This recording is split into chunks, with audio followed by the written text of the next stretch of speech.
ว้สาในปารมีธรรมพระเถระครูบาอาจารย์พระภิกษุสงฆ์สามเณรทุกตนทุกองค์ขอสวัสดีพี่น้องท่านผู้ฟังพ่อน้อยพ่อหลานพ่ออุ้ยแม่อุ้ยที่รับฟังรายการจากสถานีวิทยุกระจายเสียงพระพุทธศาสนาแห่งชาติและสังคม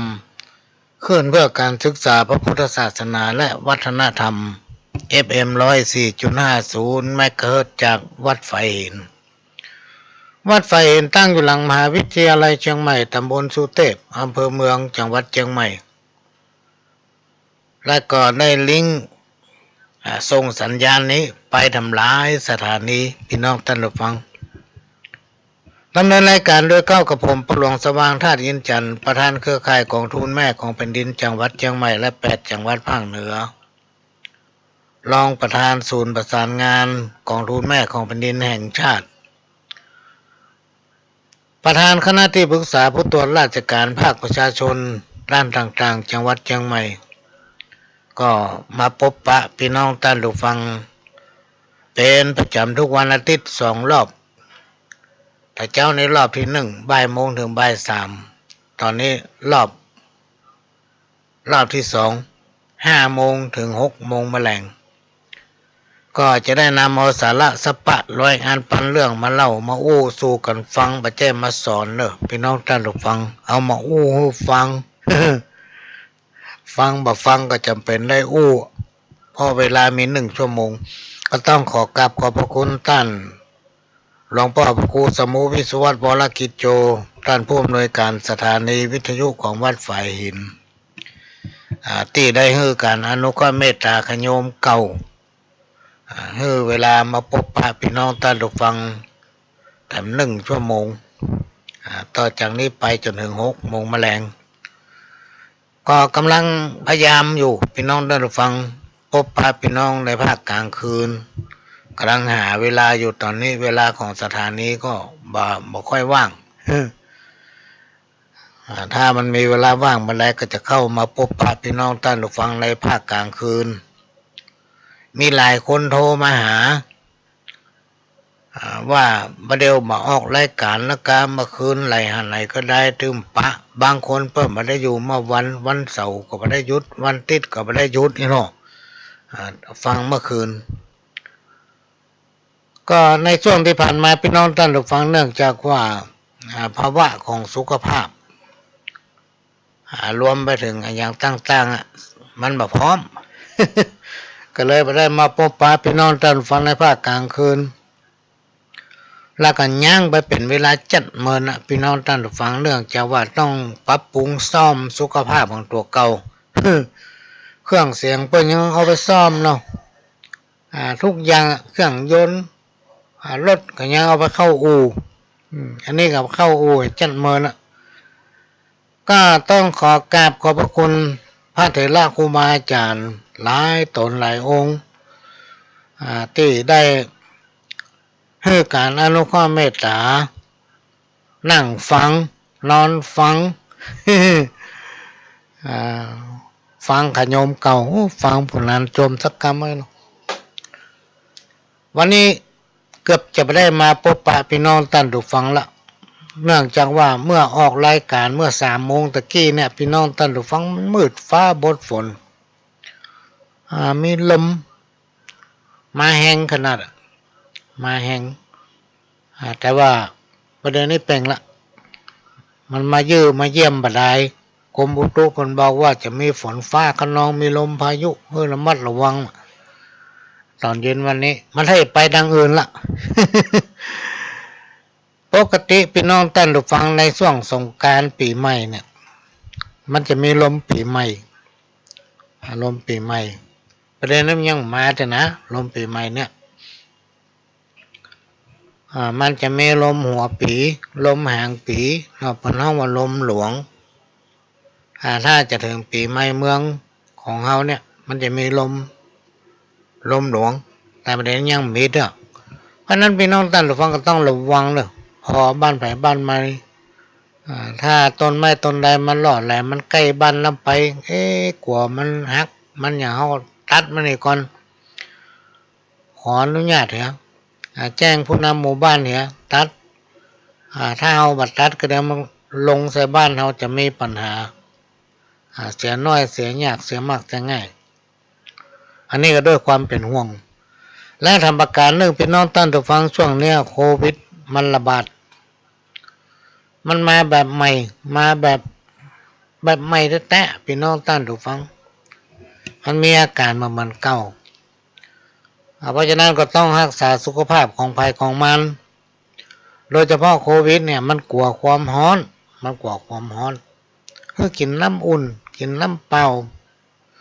พยายามจะไปกินน้ำแข็งน้ำเย็นลักลำไปพี่น้องท่านผู้ฟังเห็นน้ำอุ่นเวลานอนก็ให้ร่างกายอบอุ่นช่วงนี้อากาศมันร้อน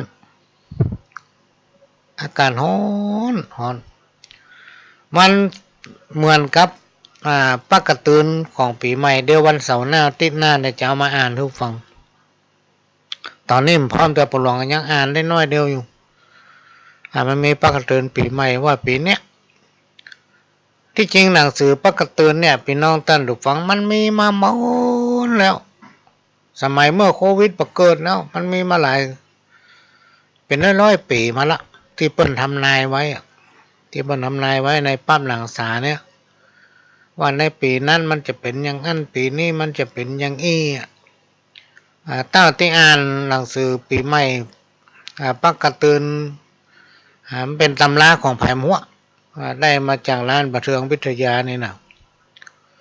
เปิ้นว่ามันจะมีฮ้อนอาจจะมีฮ้อนนักขนาดละอย่างทุกอย่างจะแปลงพี่น้องท่านผู้ฟัง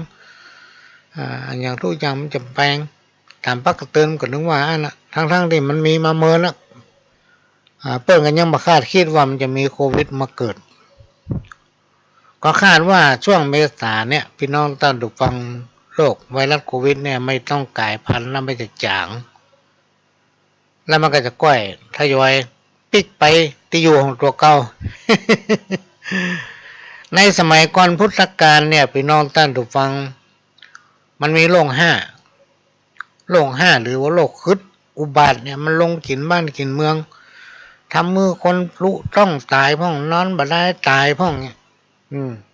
มีสปะจ้างว่างอควายหมูมาเป็ดไก่ล้มตายกันเป็นเล่าเป็นรองเป็นคอก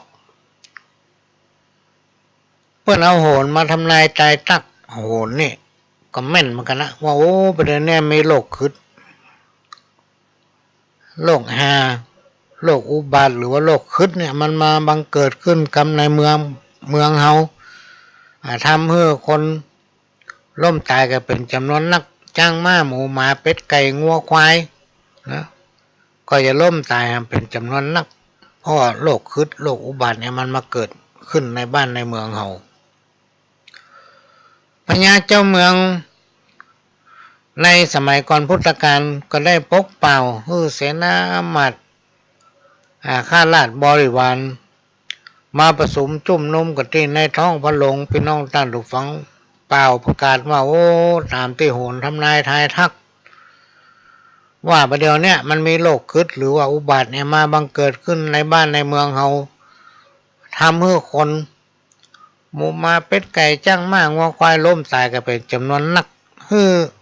เสนาอามาตย์ทั้งหลายเนี่ยนำทหารยกทัพออกจากเมืองไปเสาะ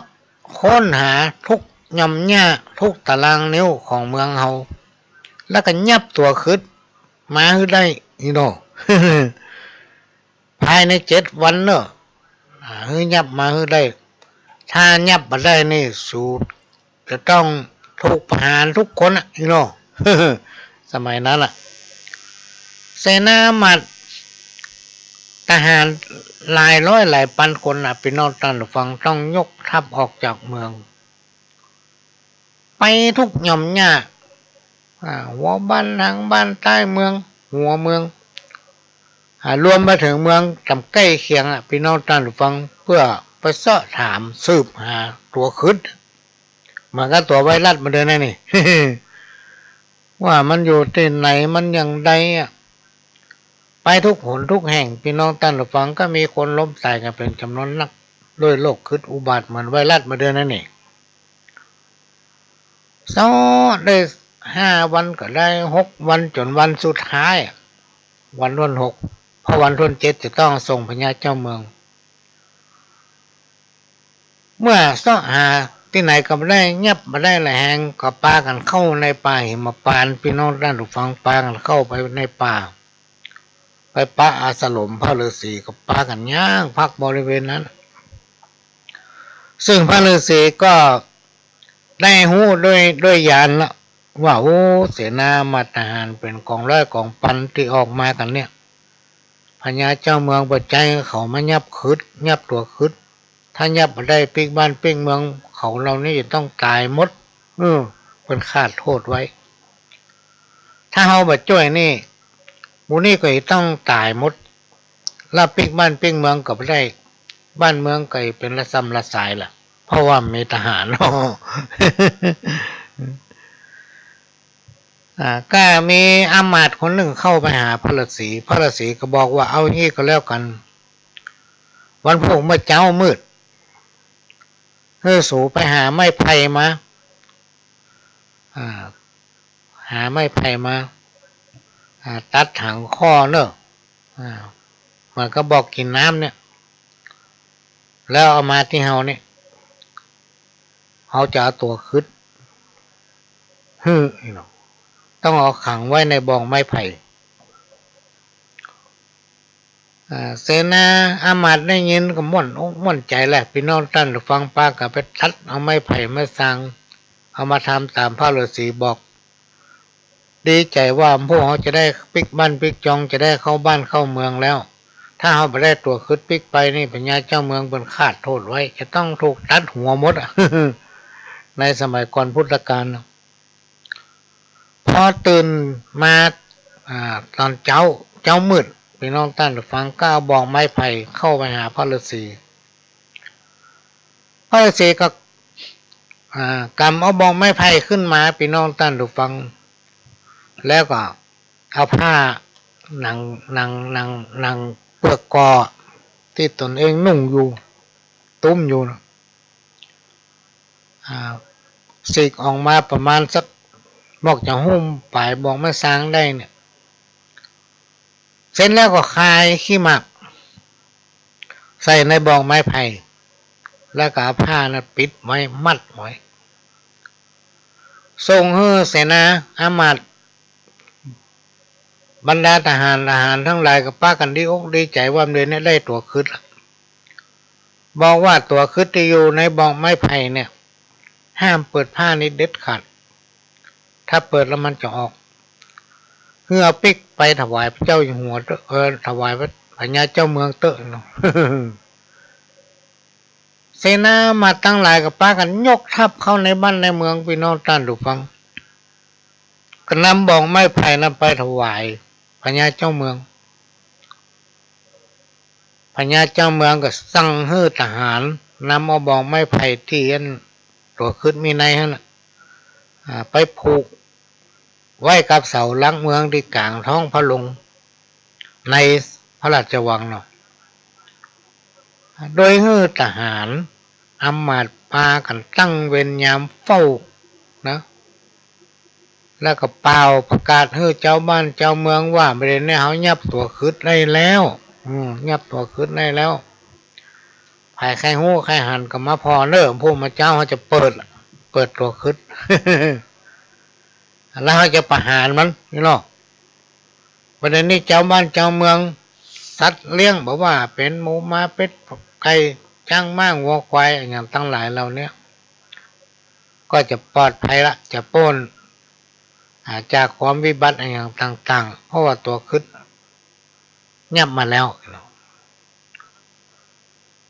พอทำวันหนึ่งพี่น้องท่านหรือฟังตื่นเจ้ามอกตะวันออกเวลาประมาณสักในปัจจุบันนี่ก็จะประมาณสัก7-8 โมงนี่ก็เจ้าบ้านเจ้าเมืองเสนาอามาตย์ข้าราชบริวารก็มากันเต็มท้องพระโรงพญาเจ้าเมืองก็นั่งบัลลังก์แหละพี่น้องท่านต้องฟัง สั่งให้ปุโรหิตกำอามาตย์คนสนิทเข้าไปเอาบอกไม้ไผ่นะมาพร้อมกับสั่งให้ทหารทั้งหลายเตรียมพร้อม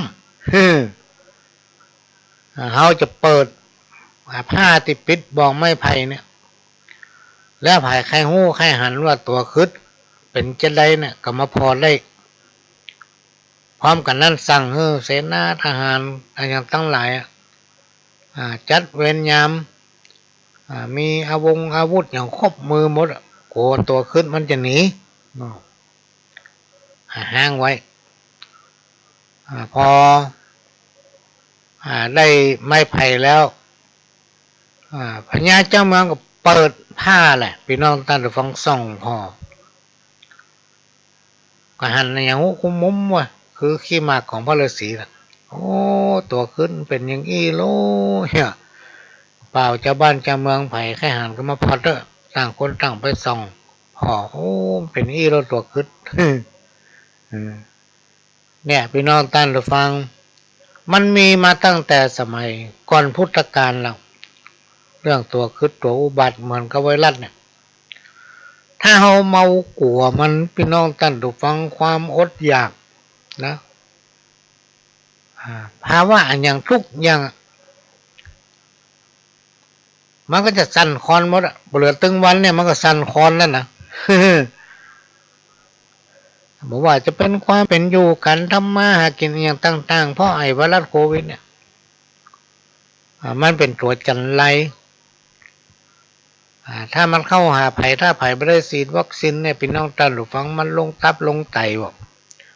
ถ้าคนที่ฉีดวัคซีนแล้วเนี่ยมันบ่ลงตับลงไตรักษานิดๆหน่อยๆมันก็หายมันสู้ได้ ประการสำคัญคือมันกลัวความร้อนเขาต้องกินน้ำอุ่นน้ำร้อนรักษาสุขภาพอาหารการกินกรรมการกินของร้อนมันสู้ความร้อนมาได้อันนี้เป็นเรื่องที่นำมาฝากด้วยความเป็นห่วงเวลาจะไปหันไปนี่ก็ใส่แมสเหี่ยวนะใส่แมสเหี่ยวโดยเฉพาะตอนเนี้ยฝนกำลังจะตกเนี่ยพี่น้องท่านผู้ฟังจะไปห้ามฝนเด็ดขาดเพราะว่าฝนเนี่ยมันถ้าให้โอ้ถึงสมัยตะก่อนเนี่ยเฮายังเอาโอ่งเอากระถางเอาน้ำคุหรือว่าเอาภาชนะอย่างนี้มาตวงน้ำฝนไว้กินไว้ใจได้เพราะเขาถือว่ามันเป็นน้ำสะอาดที่มันหล่นมาจากฟ้าแต่ในปัจจุบันเนี่ยพี่น้องท่านผู้ฟังน้ำฝนเนี่ยมันกลายเป็นน้ำที่มีสารถ้าเอาไปหำมันเนี่ยสมมติเอาไปเปียกฝนนี่เนาะตั้งแต่หัวไปถึงตัวเขาต้องขจายอาบน้ำสระล้างเพื่อมันเสี่ยงถ้าเขาไปสระล้างแบบไม่อาบมาสร้างหัวนะมาทำให้ร่างกายปราศจากน้ำฝนนี่เนาะก็จะเป็นวัดเป็นไอเป็นเมื่อยเป็นไข้นะพี่น้องท่านฟังเรื่องระวังเนอะอาจจะว่าโอ้ฝนมันต้องมาแล้วขออาบน้ำฝนถ้ากำมันได้ละในยุคปัจจุบันเนี่ยรวมไปถึงพักไม้ไส้เขือพี่น้องท่านฟังสมัยตะก้อนนี่พักแคบพักพังพักอย่างนี้มันใจมีโลกพักกระถินเนี่ยมันมีทั่วบ้านทั่วเมืองเต็มบ้านเต็มเมืองที่ไหนก็มีแต่ในปัจจุบันเนี่ยถ้าเขาบอกขจายกินมันเนี่ยก็เดี๋ยวแมงเพียงว่าแมงอย่างมาจับกินยอดมันหมดบัดตันแมงในสมัยก่อนนั้นน่ะพี่น้องท่านฟังมันบ่ใจมีแมงมากินแล้วอย่างพระแคบเนี่ยใบหดตูหดตา เป็นเพียงเป็นอย่างมากินมาเกาะมากินมันอ่ะเขาแทบจะประตันกินแล้วพี่น้องท่านฟังอันนี้ก็เป็นเรื่องที่นำมาฝากด้วยความเป็นห่วงเนอะพี่น้องท่านฟังระมัดระวังสุขภาพของตนเองระมัดระวังสุขภาพของตนเอง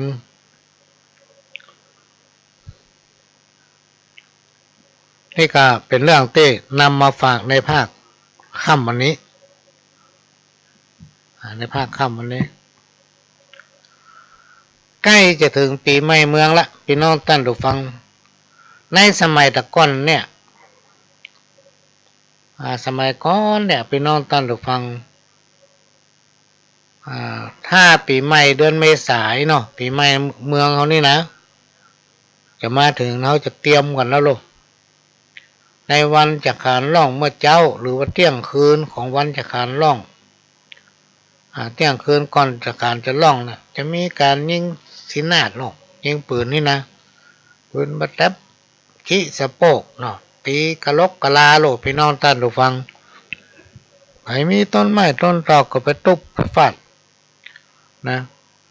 มันก็จะทำให้ต้นไม้นั้นหน่วยดกเนาะเป็นการไล่สังขารลงสังขารปีเก่าล่วงพ้นไปปีใหม่ก็มาฮอดมาถึงเนี่ยความเจริญรุ่งเรืองกระจักบังเกิดขึ้นมีการเพี้ยวบ้านเพี้ยวจองไผมีขี้เหี้ยขี้โกงเขามาเผาหน้าบ้านเป็นการล้างว่าอันเก่านะล่วงพ้นเวลาอันใหม่จะมาถึงละนี่นะแต่ในยุคปัจจุบันเนี่ยพี่น้องท่านฟังปีใหม่เมืองเนี่ยให้หดหายไปพ่องเกี่ยวกับประเพณีที่เขาเคยทำปุ้นไปค้อนกันปีใหม่ไทยเห็นหรอ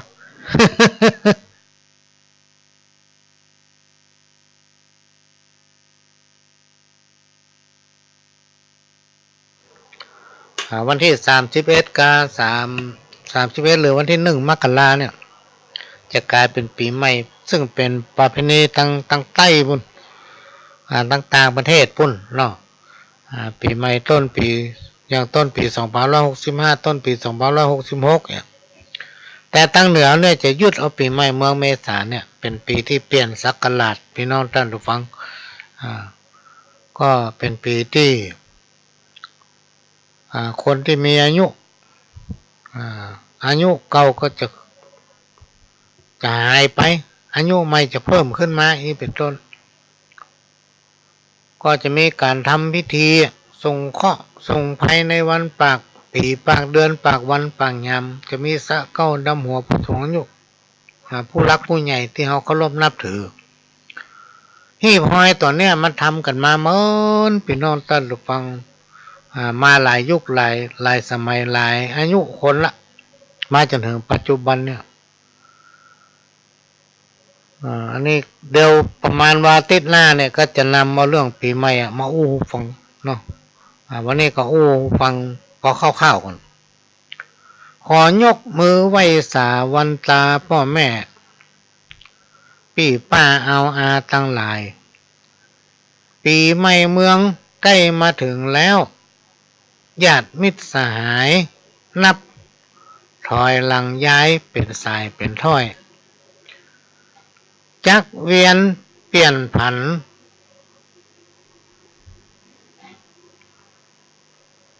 เววันบ่น้อยปีเก่าล่องลอยถอยลับปีใหม่เมืองมาถึงนาใจเน้อครับอายุซ้ำเพิ่มขึ้นทวีแก่เท่าแล้วคืบหน้าแลมปีใจจีวีอยู่ในโลกล่าพ่องก็โจนพ่องก็ลุยล่อสวยใบหน้าต่างก็หิมาหาเสาะสุกตุกป้าป่นจุดนั่นเนาะฝังอยู่ห้องสวงในป้าและพบเรื่องอันต้องใจเวลาล่วงไปสิ่งอันใดมันฮ้อนหายเฮ่อมดเสียงไปล่องไหลเคลื่อนค้อยอย่างเปิ้นเด็ดควันคุ้มภัยเปียที่โศกตุกจุ่งฮือหนีไก่ปิวล่องไปไหลลงน้ำกว้างปะสิ่งดีๆสุขขี่สืบสร้างเลิศเจ้านางตั้นไทย อันนี้เป็นกำข้าวของป้าหลวงธนกิจพรมเสนหมู่ที่8กำนันพระเจ้าป้าหลวงพ่อกำนันตำบลสันปิเสื้อน่ะคนแต่งคือเมินล่ะกามาอ่านคือฟังวันนี้ก็อาจจะนำเอามงคล38พี่น้องท่านผู้ฟังมาฝากเป็นข้อคิดสัก 2-3 ข้อ ข้อหนึ่งบ่ควรคบคนพาลคือบ่เข้าไปหาบ่เข้าไปใกล้คนพาลพี่น้องท่านผู้ฟังบ่เข้าไปหาบ่เข้าไปใกล้คนพาลบางเงี่ยงหูฟังกำอู้ของคนพาลปล่อยมันอยู่คนเดียวมันจะไปใกล้มันแล้วถ้าฟังมันอู้นะบัดถ้าไปพบปะสังสรรค์กับคนพาลเว้นคนพาลไก่เหมือนกรรมโบราณที่เปิ้นกล่าวไว้ว่าเว้นหมาฮื้อปอศอกเว้นอีวอกฮื้อปอวาเว้นคนป่าลาฮื้อไก่แสนยศถ้าหากคนวอกคนพาลนี่ไปใกล้มันเด็ดขาดห่างมันไก่ข้อที่สองคบหากับบัณฑิตบัณฑิตแปลว่าคนผู้มีปัญญานะคนผู้มีปัญญานั้นพี่น้องท่านผู้ฟังมันจะกระทำการสิ่งใดก็เกิดประโยชน์คุณลักษณะของบัณฑิตเกิดมาเพื่อทำประโยชน์เพื่อตนเองและเพื่อคนอื่นประโยชน์โลกนี้และประโยชน์โลกหน้าอันนี้คือข้อที่สองข้อที่สามควรปุจจาผู้ที่ควรปุจจากำว่าปุจจาเนี่ยพี่น้องท่านผู้ฟังมีความหมายได้หลายอย่างหลายประการปุจจานี่มีความหมายถึงสักการะเป็นสักการะอันวิเศษที่นำไปมอบแด่ผู้ที่มีคุณธรรมผู้ที่มีพระคุณด้านผู้ที่มีพระคุณประกอบด้วยอย่างก็ประกอบด้วยหลากหลายประการแรกก็คือพระรัตนตรัยเราจะต้องนำก็ตอกลงไม้ธูปเทียนอย่างไปสักการะพระรัตนตรัยอันที่สองก็คือบิดามารดาก็คือพ่อกับแม่เป็นต้นการพูดจาหมายถึงการทำความเคารพนับถือด้วยกายด้วยวาจาด้วยใจความเคารพนับถือที่เฮาเจ้าพุทธแสดงต่อพระพุทธพระธรรมพระสงฆ์และพระพุทธโอวาทของพระพุทธเจ้าคำสั่งสอนของพระพุทธเจ้าแต่ห้องว่าพระธรรมที่เฮาทั้งหลายนำมาเป็นเครื่องเตือนสติปัญญาและนำปฏิบัติเพื่อบ่ให้จิตใจขุ่นมัวเว้นจากการกระทำความชั่วทุกอย่างทุกประการนะชำระหรือว่าทำจิตใจของตนเองให้ผ่องใสพูดจาจึงมีความหมายว่าการกราบไหว้ด้วยน้ำใจอันบริสุทธิ์โดยระลึกถึงพระบริสุทธิ์คุณพระปัญญาที่คุณพระมหากรุณาธิคุณขององค์พระสัมมาสัมพุทธเจ้าการปูจามีอยู่สองประการหนึ่งอามิสาปูจาคือการปูจาด้วยอามิสมีดอกไม้ธูปเทียนเป็นต้นอันที่สองปฏิบัติปูจาคือการปูจาด้วยการปฏิบัติตามนะพ่อกับแม่โบราณอาจารย์ท่านได้เปรียบไว้ว่าเป็นพระองค์แรกของลูกพระคุณของบิดามารดานั้นแม้นจะเอาท้องฟ้ามาเป็นกระดาษเอามาเขียนจดบันทึกถึงพระคุณของพ่อของแม่เอาแผ่นดิน ทั้งหมดเนี่ยพี่น้องท่านผู้ฟังมาละลายกับน้ำมหาสมุทรเป็นมึกเป็นละมึกเอาภูเขาซิเนโรลูลาดมาเป็นปากกาเขียนก็ยังไม่สามารถที่จะจดพระคุณของพ่อของแม่ไว้ได้ถึงหมดการบำรุงบิดามารดามีอยู่สองอย่างหนึ่งบำรุงภายนอกอันที่สองบำรุงภายในบำรุงภายนอกคือการนอบน้อมด้วยกายแสดงความเคารพด้วยวาจาสักการะด้วยเข้าของเข้าป่าอาหารของกินที่เพิ่นชอบเสื้อผ้าและที่อยู่อาศัยน้ำอบน้ำหอมน้ำร้อนน้ำเย็นนะอันนี้เป็นการบำรุงภายนอกและก็ปฏิบัติอุปถากท่านด้วยยุกยาในยามที่ท่านบ่สบายเจ็บป่วยท่านได้เลี้ยงเฮามาฮือชีวิตเฮามาจน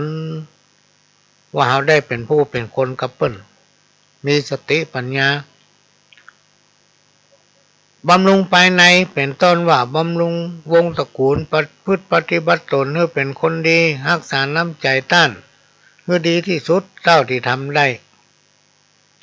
เนี่ยได้ชื่อว่าเป็นลูกกตัญญูกตเวทิตากุลคือเป็นลูกที่รู้จักบุญคุณของพ่อของแม่และกระทำการตอบแทน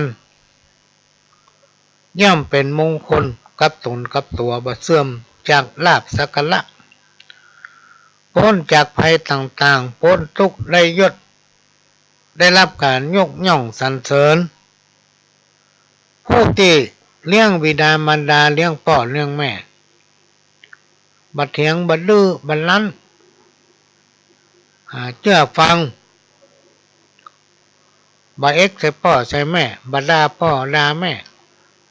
บัดทำมือพ่อแม่โศกเศร้าเสียใจ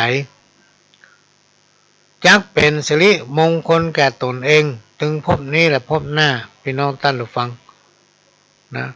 พ่อแม่เป็นพระองค์แรกของลูกเป็นถึงพระพรหมเป็นถึงเทวดานะเป็นสารพัดรวมกระทั่งเป็นถึงตู้ ATM ฮื้อกับลูกพ่อกับแม่สามารถสละชีวิตของตนเพื่อลูกได้พี่น้องท่านฟังเพื่อลูกได้ในการครั้งหนึ่งเป็นนิทานในธรรมในเมืองสาวัตถีมีลูกผู้ชายคนหนึ่งเชื่อคำยุแย่ของภรรยายุแย่ให้ฆ่าพ่อกับแม่ซึ่งตาบอดทั้งสองข้างพ่อก็ตาบอดแม่ก็ตาบอดผู้เป็นเมียก็ยุถ้าสูห้าฆ่าสูต้องเอาพ่อเอาแม่สูไปฆ่าเนาะเพราะพ่อแม่สูหน้าตาบอดทั้งสองคนเนี่ยยังกำได้โอ้ยข้ารำคาญท่านข้ากับไปอยู่ตัวละเนี่ยพ่อใจคนนี้ก็เนี่ยได้กับจังเนี่ยด้วยความฮักหลงภรรยาพี่น้องท่านผู้ฟังหลอกเอาพ่อกับแม่เดินทางเข้าสู่กลางป่าหิมพานต์พอไปถึงที่กลางป่าเลิกพี่น้องท่านผู้ฟังในกลางป่าหิมพานต์เลิกขนาดไก่จากบ้านก็ทำทีเป็นว่าโอ้ผู้ร้ายมาปล้นเอิ้นระบวยวายขึ้นตบตีตัวเก่าเสียงดังปุ๊บปั๊บพ่อกับแม่ห้องตะโกนเอิ้นขึ้นเสียงดังลั่นลูกเอ้ยพ่อกับแม่แก่แล้วถูกจนฆ่าตายจังมาเตอะขอให้ลูกปลอดภัยขจายหนีไปลูกเอิ้นบอกว่าลูกหนีไปพ่อกับแม่ตายจังมาเตอะพ่อแม่แก่แล้วเมื่อลูกบ่าวได้ยินพ่อแม่เอิ้นออกมาเสียงดัง ลั่นในป่าว่าให้ลูกหนีไปเตอะพ่อแม่ตายจังมันพ่อแม่นี่แก่แล้วเกิดความสำนึกได้พี่น้องท่านผู้ฟังว่าโอ้ขนาดเขาบอกว่าโจรมาปล้นขยังใจเขาหนีแล้วตัวเองเนี่ยยอมตายแทนเพราะพ่อแม่แก่แล้วตายจังมันเตอะ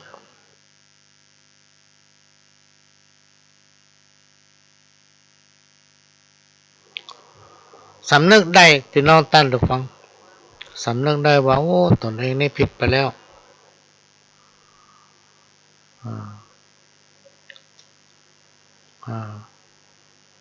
เพื่อสำนึกได้พี่น้องท่านผู้ฟังเป็นแน่นหน้าอกเป็นกัดอกแล้วก็สิ้นใจตายในช่วงนั้นพอดีขณะที่ตายจิตวิญญาณได้ถอดออกจากร่างได้ไปเสวยทุกขเวทนาตกมรณะหลายภพหลายชาติพี่น้องท่านผู้ฟังต่อมาได้เกิดมาเป็นคนก็ถูกฆ่าทำลายภพหลายชาติเกิดเป็นคนก็โดนมันฆ่าทำตายไปตกมรณะปิ๊กมาเกิดเป็นคนเปิ้นก็ฆ่าแถมเนี่ยด้วยบาปกรรมที่มันหลอกลวงเอาพ่อแม่จะเอาไปฆ่ากลางป่าเนี่ยนี่ขนาดนี้มันได้ฆ่าแต่น่ะอันนี้ก็เป็นเรื่องนำมาเล่ากู้สู่กันฟังคนเฮาทุกคนพี่น้องท่านผู้ฟังมีความดีงามบ่ใจตึงมดจะต้องมีข้อบกพร่องเป็นธรรมดาเฮาทุกคนจะต้องยอมรับเพราะสิ่งที่กล่าวมานี้คือคนนะคนที่มีสามัญสำนึกคือเป็นคนที่คิดได้บางคนคิดได้แต่ว่าตัวเองทำมาถูกทำมาดีก็ยังไปเข้าข้างตัวเก่าอยู่กูทำถูกละกูทำดีละเวลาไผ่มาตักว่านี่มันบดีนี่มันถูกโคตรเฮ้อเปิ้นเนี่ย อันนี้มันเป็นเหตุหนึ่งพี่น้องท่านผู้ฟังมาให้บดีตึงไปปะไผ่โลในปัจจุบันนี่นะอยู่คนเดียวในห้องเนี่ยเนี่ยอันหนึ่งแล้วกับเปียอันหนึ่งเนี่ยอันหนึ่งแล้วกับเปียอันหนึ่งทำเวลาวันค่ำบางทีก็ตัดจ่อบางทีก็ตัดตรงบางทีก็เขียนหนังสือพิมพ์หนังสือก็เนี่ยสปาสเปดบ่เฮอมันว่างแล้วอยู่ม่วนนะเพราะว่าคนเฮาในยุคปัจจุบันเนี่ยพี่น้องท่านผู้ฟังมันเข้าตำรากรรมเก่าหมดจิตใจห้อยอยู่ที่เดียวกันแล้วยังไปได้ว่าไผคิดอย่างใดบ่คิดอย่างใดถ้าเราจะโอ้ถึงว่าศีลธรรมบ่เข้าถึงบ้านถึงจองบ่เข้าสู่สังคมชุมชนกลางมันก็เข้าอยู่นะพี่น้องท่านผู้ฟังก็มีการรณรงค์สปะสเปดเพื่อฟื้นฟูและพัฒนาจิตใจคนทุกวิถีทางบอกว่าจะเป็นองค์กรส่วนท้องถิ่นท้องที่อย่างตั้งหลายเหล่านี้ก็พยายามเข้ามาประสานแล้วก็ร่วมมือกันเพื่อพัฒนาคนเมื่อพัฒนาคนแล้วก็จะพัฒนาอาชีพรวมมาถึงศูนย์การศึกษานอกโรงเรียนเนี่ยพี่น้องท่านฟังประหลวงเป็นกรรมการศูนย์การศึกษานอกโรงเรียนกศน.ของอำเภอเมืองเนี่ยซึ่งมีสาขาอยู่ตำบลสันปีเสื้อตอนนี้มันมีประกาศนะครับสมัครใครจะเรียนกศน.ก็ไปสมัครได้ที่สาขาตำบลสันปีเสื้อที่กาดน้ำเนอะหรือว่าไปที่อำเภอเลยก็ได้ที่สี่แยกแจ้งอย่างน่ะแจ้งหัวลิ้น ตรงนั้นมันมีหอสมุดมีศูนย์การศึกษานอกโรงเรียนของอำเภอเมืองเชียงใหม่ตั้งอยู่ที่ห้างกับปฏิต่อได้เนอะปฏิต่อได้สมัครเรียนได้เพื่อยังถ้าเราเรียนรู้แล้วพี่น้องท่านฟังเปิ้ลก็จะพัฒนาอาชีพว่าเขาต้องการอะไรอย่างเพื่อเปิ้ลมาส่งเสริมอะไรอย่างเปิ้ลเข้ามาช่วยได้การพัฒนาคนการพัฒนาจิตใจเพื่อให้สังคมชุมชนและคนมีความพร้อมที่จะรับสิ่งใหม่ๆเข้ามา เนี่ยมาทำพี่น้องท่านผู้ฟังโดยเฉพาะในปัจจุบันเนี่ยมีการค้นหาภูมิปัญญาเพื่อนบ้านก็คือคนที่เป็นหู้คนที่เป็นมีประสบการณ์เพื่อนำเอาสิ่งที่ตนเองหู้มาเผยแพร่คัดออกมาเพื่อจะให้ลูกๆหลานๆได้เรียนรู้เหตุที่ว่าค้นหาภูมิปัญญาพื้นบ้านเนี่ยพี่น้องท่านผู้ฟังเนื่องจากว่าหลายๆยุคหลายๆสมัยที่ผ่านมาเนี่ยปู่ย่าตายายเป็นอยู่สุขสบายห้องก็มีให้มีน้ำมีที่บ้านที่จองเขาได้สืบได้ทอดกันเนี่ยร่ำรวยกันไปหลายคนนะพ่อตาปู่ย่าตายายของเขาเป็นอยู่สุขสบายนะมันมีสตุ้งสตางมีกินมีใจรวมไปถึงมีเฮาเนี่ยมีบ้านมีจองมีที่ดินที่นาที่ให้ที่สวนเนี่ยเปิ้นก็เลยค้นเอาว่าในสมัยนั้นน่ะเปิ้นอยู่เย็นเป็นสุขนอกจากเปิ้นจะอยู่เย็นเป็นสุขแล้วเปิ้นมีความสมัครสมานสามัคคีเปิ้นฮักกัน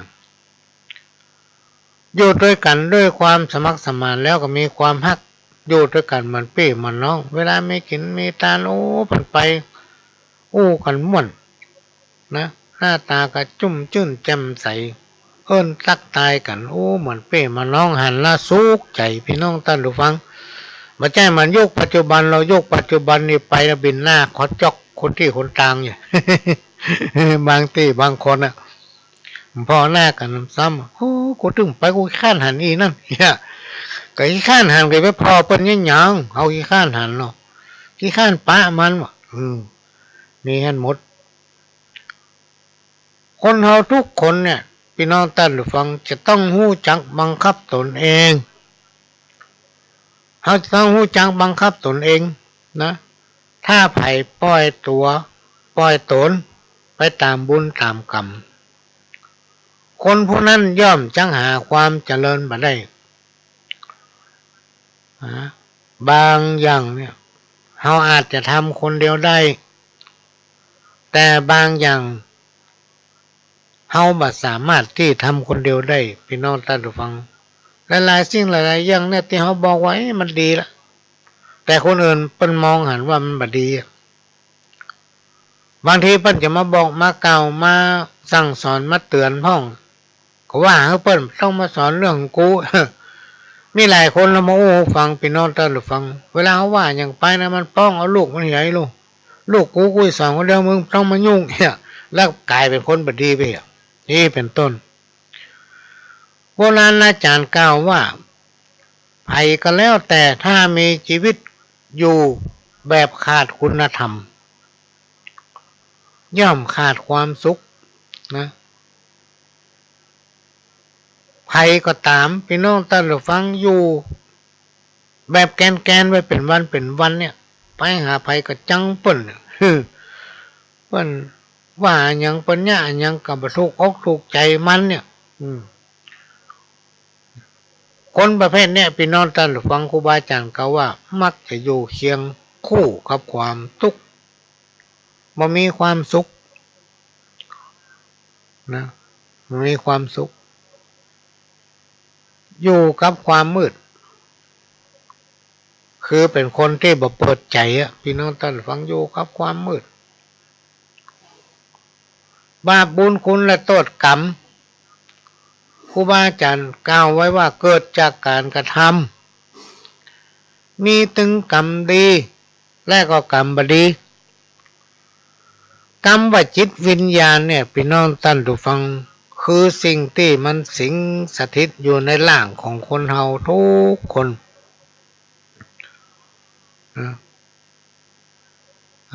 จิตวิญญาณเนี่ยมันสิงในร่างของคนเฮาในขณะที่เฮายังมีชีวิตอยู่นี่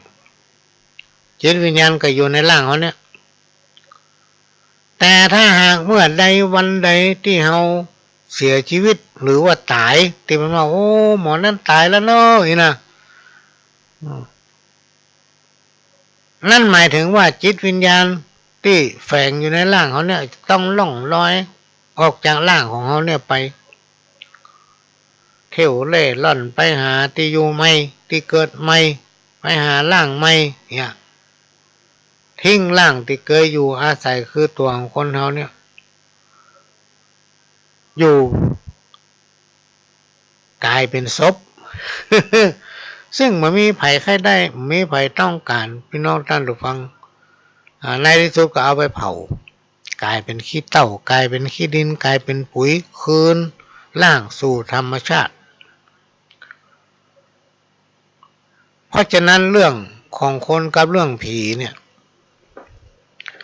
เรื่องของผีกับคนจึงหนีกันบ่พ้น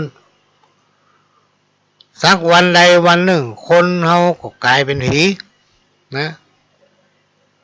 ถ้าไผผู้ใดยังมีชีวิตอยู่เป็นคนได้ทำบุญนักมีความดีงามแม้นว่าจะตายไปเป็นผีแถมบ่เมินก็จะเกิดมาเป็นคนที่เฮาทั้งหลายมักจะได้ยินคำว่าวัฏสงสารคือการเวียนว่ายตายเกิดเมื่อเกิดมาเป็นคนคำว่ากิเลสมันถึงโตยมาพี่น้องท่านผู้ฟังไผ่พระธามาโอ้ว่ากูมีกิเลสกูหมดกิเลสหมดแล้วเนี่ยบางผู้บางท่านอ้างตัวเป็นพระอรหันต์เขาได้สำเร็จละเป็นพระอรหันต์ละ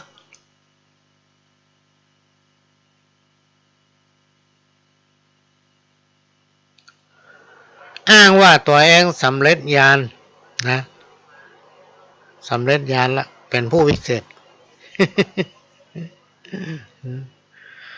นั่นแหละเป็นน้องท่านผู้ฟังเป็นการอวดอุตริเป็นการอวดตัวเก่าสิ่งแล้วเนี่ยมันมีเพิ่นถึงห้องว่าวัฏสงสารคือการเวียนว่ายตายเกิดเมื่อเกิดมาเป็นคนคำว่ากิเลสตัณหามันจึงมี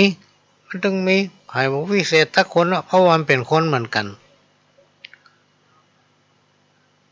และอาศัยอยู่กับจิตใจของคนเฮาเนี่ยพี่น้องท่านฟังไปจนตายกิเลสตัณหานะมันอยู่ในใจเขาเนี่ยฝังอยู่ห้านะพอถ้าไปอวดตัวเองนี่ป้นละสำเร็จเป็นอันนั้นอันนี้ไม่ต้องไปคิดด้วยเหตุนี้ครูบาอาจารย์ท่านจึงได้กล่าวไว้ว่ากรรมดีกรรมบดีกิเลสตัณหาอยู่ในตัวของคนเฮานั่นแหละนะที่จริงมันมีนิทานพี่น้องท่านฟังเจ้านิทานมาเล่าให้ฟังกับตันละเพราะเวลามันเหลือ10 นาที ไว้โอกาสหน้าแกเอานิทานเรื่องกรรมดีกรรมบดีนะมาเล่าให้ฟังไผ่ทำอย่างใดได้อย่างอันเนี่ยพี่น้องท่านฟังมันมีนิทานก่อนพุทธกาลเรื่องเล่าขานสืบต่อกันมาพี่น้องท่านฟังกรรมอุ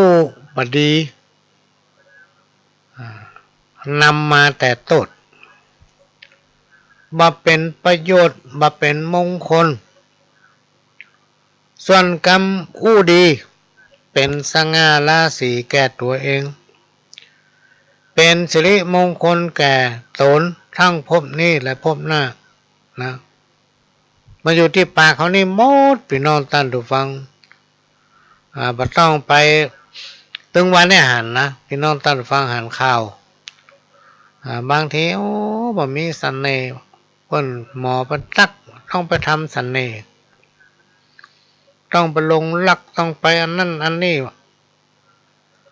สิ่งทั้งหลายเราเนี่ยพี่น้องท่านผู้ฟังมันอยู่ในตัวในตนเฮาหมด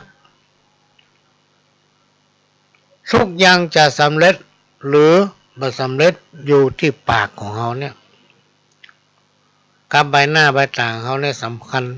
อยู่ไหนทำหน้าจดวันค่ำบ่ถ้าไปลงลักโยมที่ไหนมันถึงมีฤทธิ์มีเด่นมันแปลงหน้าจดหน้าใกล้ไผก็ถึงไปเข้าหามันลกไปกล้าไปขายไผก็บ่ใครอยากซื้อ เพราะฉะนั้นปากเนี่ยสำคัญอยู่ที่ปากของเฮาถ้าเฮาปากดีก็เป็นสง่าราศีกับตัวของเฮาปากเนี่ยจะทำอย่างเฮ้อสำเร็จหรือสำเร็จอยู่ที่ปากของคนเฮา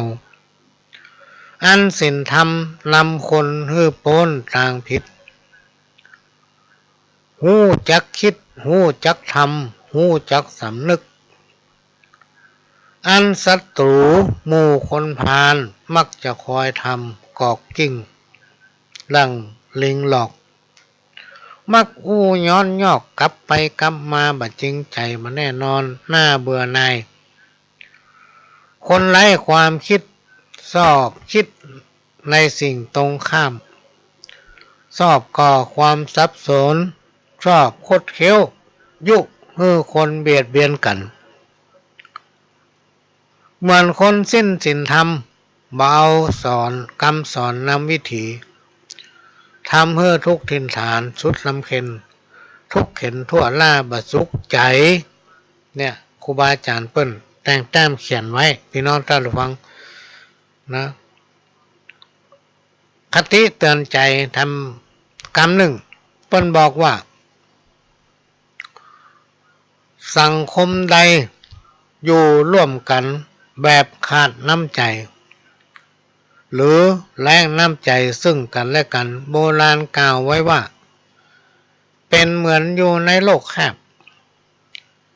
มีอธิบายสั้นๆว่าบริวารมา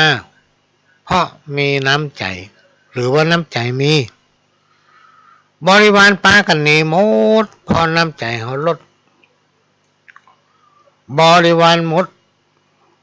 เพราะว่าน้ำใจของเขานั้นแห้งนะอันความจริงนี่จริงสิ่งนี้ยากกินปูนมากร้อนท้อง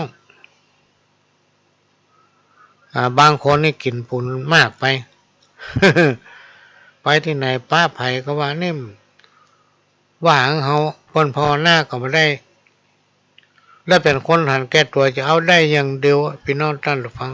ถ้าไม่ได้อย่างก็ไผ่หาว่าเป็นคบได้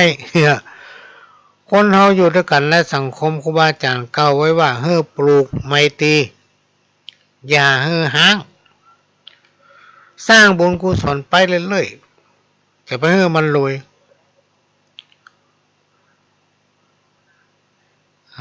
ชวนกันไปทำในสิ่งที่ดีๆแล้วก็จะอยู่เป็นสุขมีความสุขบ่มีเรื่องมีเล่าเข้ามาใกล้นี่เป็นต้น